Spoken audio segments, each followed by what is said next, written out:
brought to you by Nova शुद्ध घी। जब जब खाए दिल खुश हो जाए, सदियों का नोवा शुद्ध देसी घी, सपना स्वस्थ भारत का। I love घी। नमस्कार दोस्तों, क्राइम तक में आप सबका स्वागत है। मैं हूं सुप्रतिम बैनर्जी। आपको पता है आजकल नेपाल में क्या हो रहा है? वहां नेपोटिज्म यानी भाई भतीजावाद, नेताओं के भ्रष्टाचार और सोशल मीडिया पर बैन को लेकर वहां के नौजवान आंदोलन कर रहे हैं। जाहिर है सोशल मीडिया का आज के ज़माने में बहुत इंपॉर्टेंट रोल है, इससे इनकार नहीं किया जा सकता। लेकिन यही सोशल मीडिया, यही मोबाइल फ़ोन कई बार दोधारी तलवार की तरह इतना ख़तरनाक साबित होता है कि इंसान को उसका बहुत बड़ा नुकसान उठाना पड़ता है।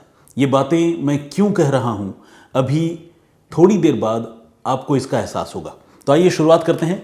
ये घटनाक्रम है तेलंगाना की राजधानी हैदराबाद की और तारीख है 18 अगस्त 2025, यानी पिछले महीने की ये बात है। जगह है कुक्कटपल्ली।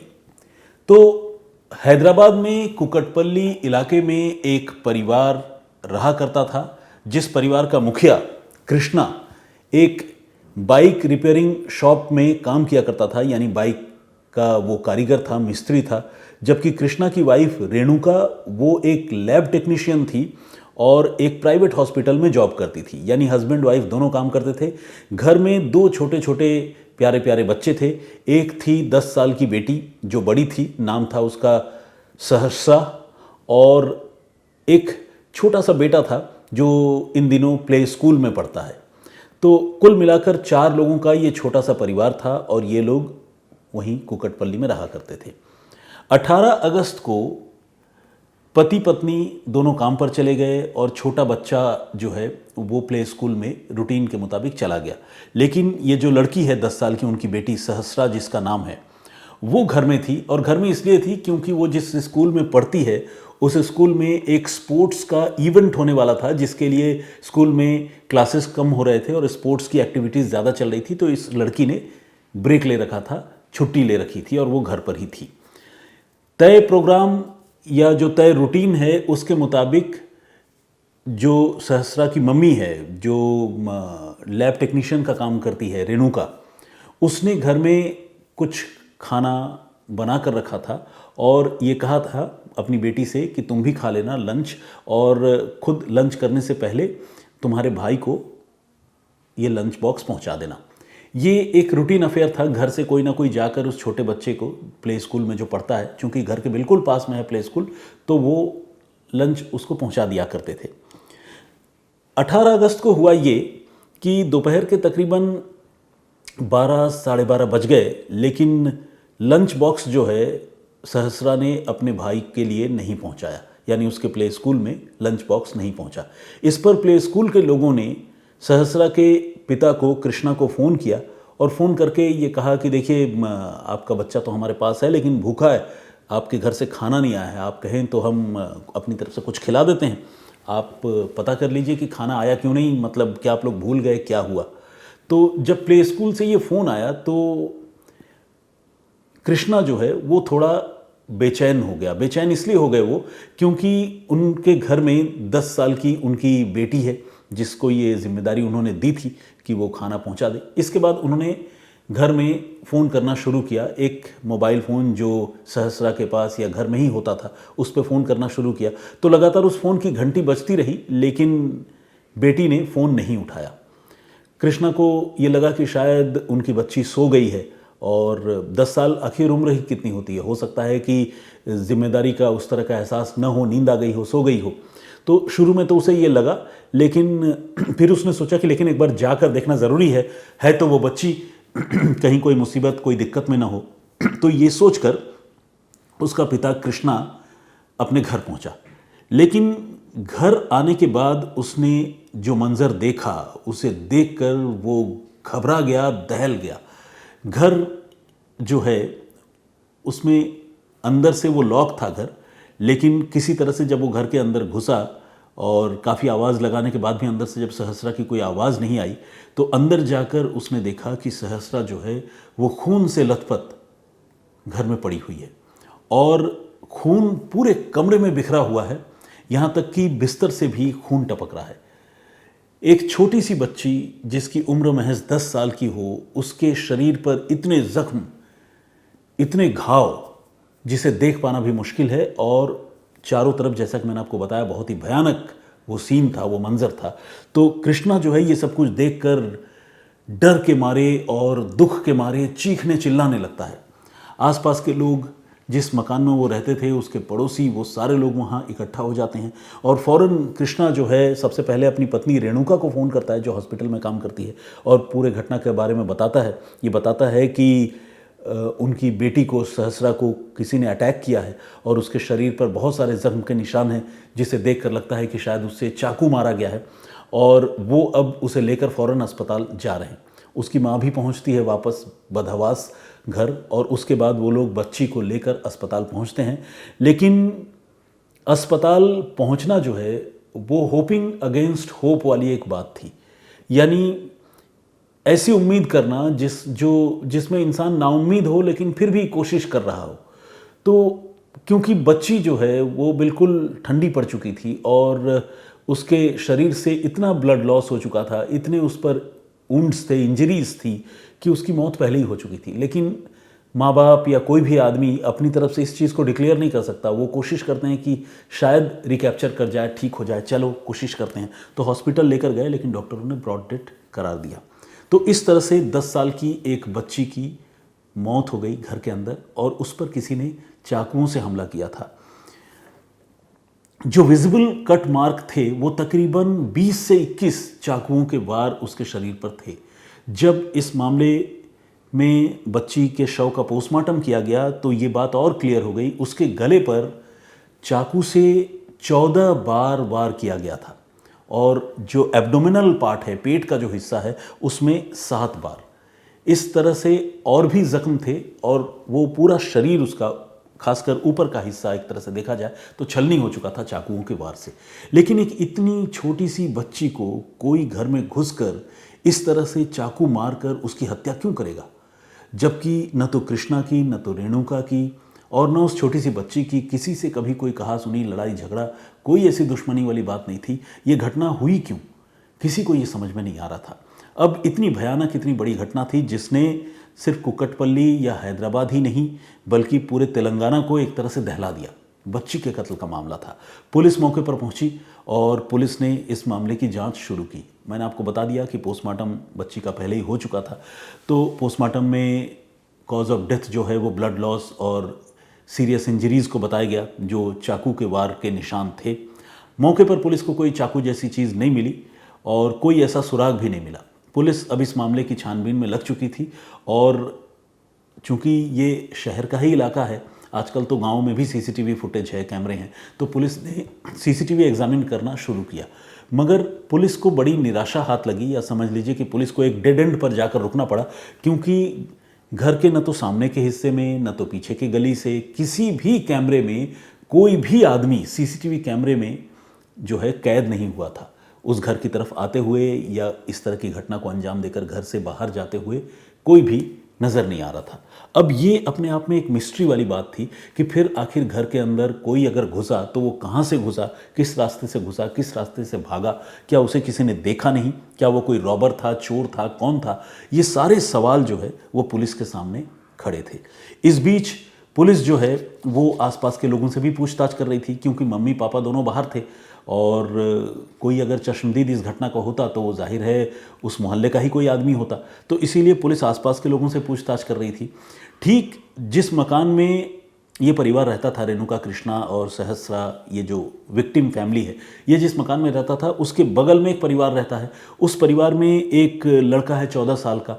उस लड़के से भी पुलिस ने पूछा कि बेटा बताओ, क्या तुमने कोई आवाज़, कोई चीख या कोई अनयूजुअल चीज़ देखी हो सुबह के वक्त में जब इस बच्ची की हत्या हुई?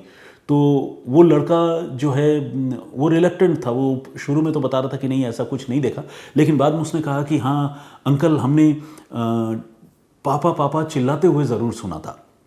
ये बच्ची जो है मेरे ख्याल से शायद उसी की आवाज़ थी, लेकिन मुझे समझ में नहीं आया कि ये हो सकता है कि घर में मम्मी पापा डांट रहे हों या कोई ऐसी बात थी। तो मैंने बहुत ज़्यादा अटेंशन उस पर नहीं दिया, लेकिन हाँ मैंने 1 या 2 बार सहस्रा को चिल्लाते हुए ज़रूर सुना था। अब ये जो लड़का था, ये चूंकि बिल्कुल बगल वाले घर में रहता था तो इसको सहस्रा के परिवार के सारे लोग जानते थे और इस लड़के के परिवार के लोग भी सहस्रा के परिवार वालों से और उनकी फैमिली से वाकिफ थे। कुछ समय पहले इस बच्ची का एक बर्थडे सेलिब्रेशन भी हुआ था, उसमें भी वो लड़का आया था। तो कुल मिलाकर सारे लोग एक दूसरे के नोन थे। और यहीं जहाँ पर ये घटना हुई थी उसी के पास एक और बिल्डिंग में एक नौजवान लड़का जो आर्टिफिशियल इंटेलिजेंस का एक्सपर्ट है, इंजीनियर है, वो रहा करता है। उससे भी पुलिस ने पूछताछ की और इसके अलावा और भी कई लोगों से पूछताछ की। लेकिन इन तमाम लोगों से पूछताछ करने के बाद पुलिस को बिट्स एंड पीसेस में कुछ कुछ बातें पता चली। सबसे पहले तो जब उस लड़के से पूछताछ हो रही थी, 14 साल के उस लड़के से, तो उसने ये कहा कि 10:30 बजे के आसपास मैंने सहस्रा को पापा पापा कहकर चिल्लाते हुए 1-2 बार सुना था, सुबह 10:30 बजे के आसपास। तो पुलिस को ये लगने लगा कि अगर ये बात सही है तो ज़रूर फिर पोस्टमार्टम रिपोर्ट में जो टाइम ऑफ डेथ है वो 10:30 बजे के आसपास होना चाहिए। तो इसलिए पुलिस ने पोस्टमार्टम रिपोर्ट में जब उस बात को वेरीफाई किया तो पुलिस ने देखा कि नहीं, टाइम ऑफ डेथ जो है वो 10:30 बजे सुबह के आसपास से मैच नहीं कर रहा है। दूसरी तरफ जैसा कि मैंने आपको बताया कि एक आर्टिफिशियल इंटेलिजेंस का इंजीनियर लड़का भी वहाँ पास में रहता है, उससे भी पुलिस ने पूछताछ की। तो उसने जो बात बताई वो बात बड़ी अजीब, बहुत ही शॉकिंग थी। वो बात ये थी कि उसने ये बताया कि सुबह के वक्त में उसने एक यंग लड़के को, जिसकी उम्र यही 13-14 साल के आसपास होगी, उसने सहस्रा के घर के छत के ऊपर मुंडेर पर रेंगते हुए देखा था। और उसकी गतिविधियां कुछ संदिग्ध थी, लेकिन चूंकि उसे लगा कि शायद बच्चा खेल रहा है या कई बार होता है ना लुका छिपी वाली चीज़, या बच्चे कुछ शरारत करते हैं, तो उसने उस रेंगते हुए बच्चे को देखा तो ज़रूर था, लेकिन उस पर बहुत ज़्यादा ध्यान उसने नहीं दिया और इस बात को उसने इग्नोर किया था। तो ये एआई इंजीनियर ने ये बात पुलिस को बताई थी और ये एक बहुत अहम कड़ी या लीड इस मामले में पुलिस के लिए साबित हुई, क्योंकि पुलिस अब तक इसी बात को लेकर उलझन में थी कि आखिर जो भी कातिल है वो उस घर में घुसा कैसे होगा, क्योंकि सीसीटीवी कैमरे में तो उसकी एंट्री एग्जिट नज़र नहीं आ रही है। तो एक तरीका ये हो सकता है कि छत के रास्ते कोई आए, लेकिन अगर छत के रास्ते कोई आएगा तो जाहिर है कैमरे में तो नहीं दिखेगा, लेकिन अगर इत्तेफाकन किसी ने उसे देखा हो तो बात पता चले। तो यहाँ एआई इंजीनियर उस इत्तेफाक को सब्सटैंशिएट कर रहा था, सपोर्ट करता हुआ अपना बयान दे रहा था, जिसमें बता रहा था कि उसने 13-14 साल के एक लड़के को देखा था रेंगते हुए। लेकिन वो लड़का एग्जैक्टली कौन था ये एआई इंजीनियर उस समय नहीं बता पाया।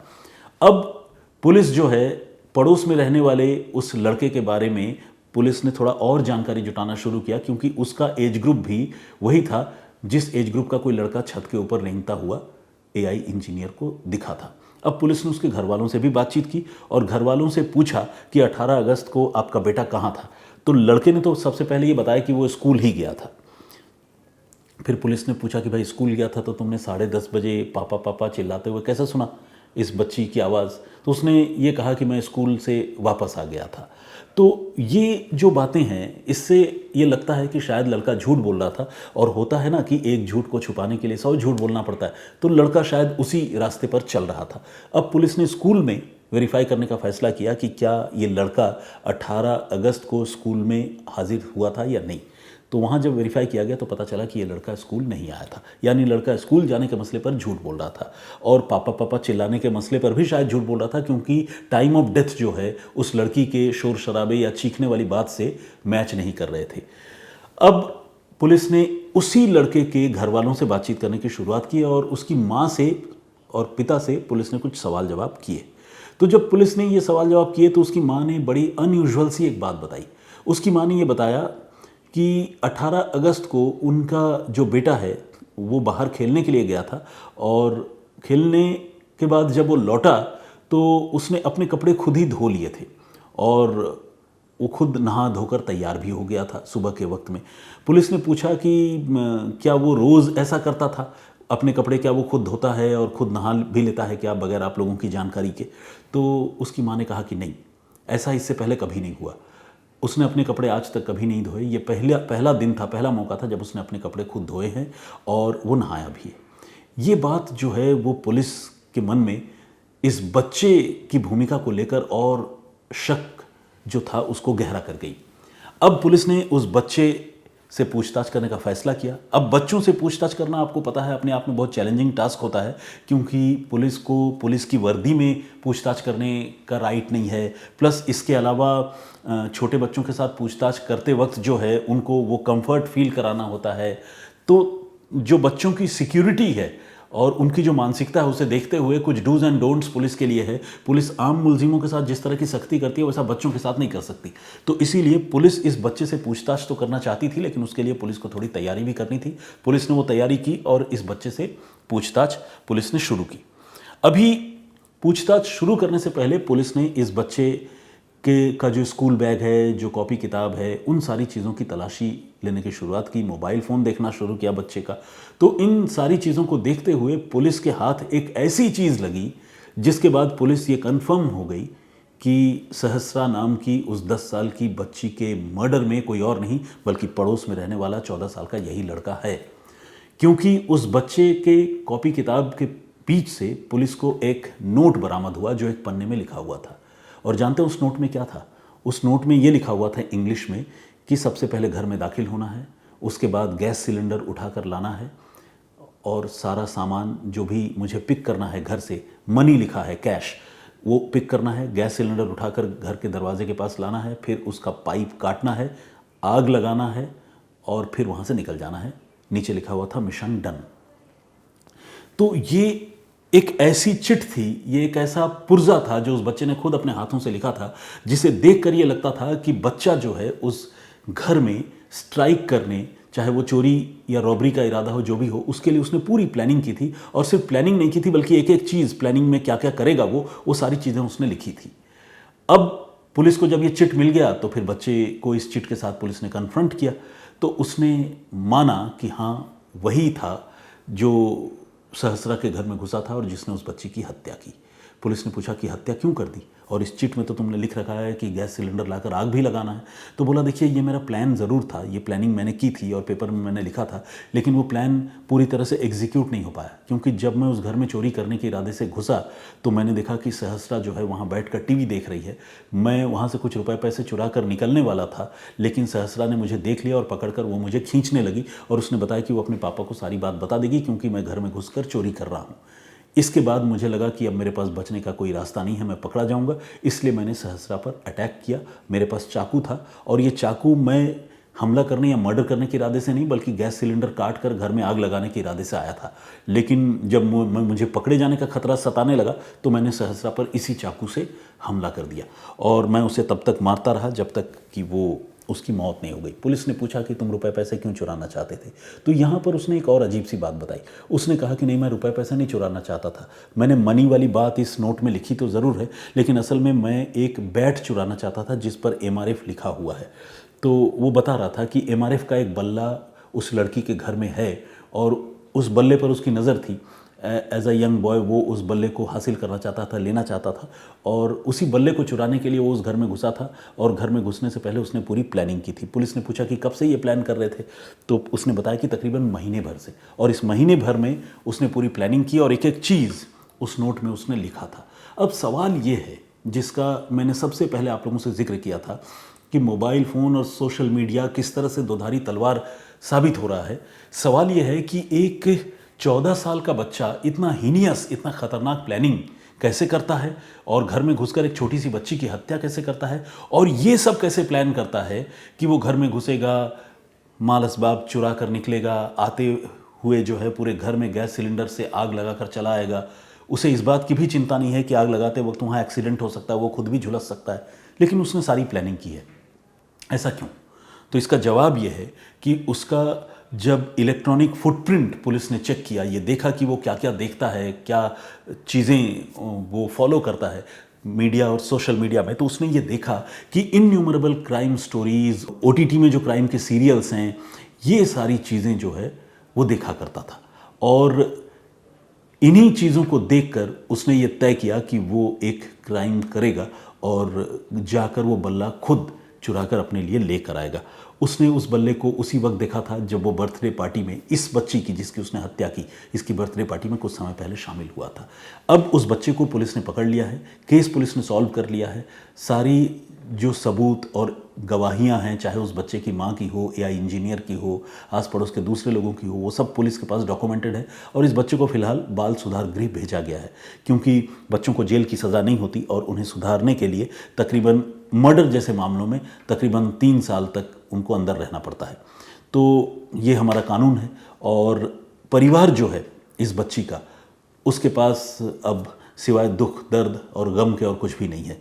वो बहुत ही आहत हैं और ये सोचकर हैरान हैं कि पड़ोस में रहने वाला एक लड़का जो उनके घर आता जाता था, इस तरह की भयानक घटना को भी अंजाम दे सकता है।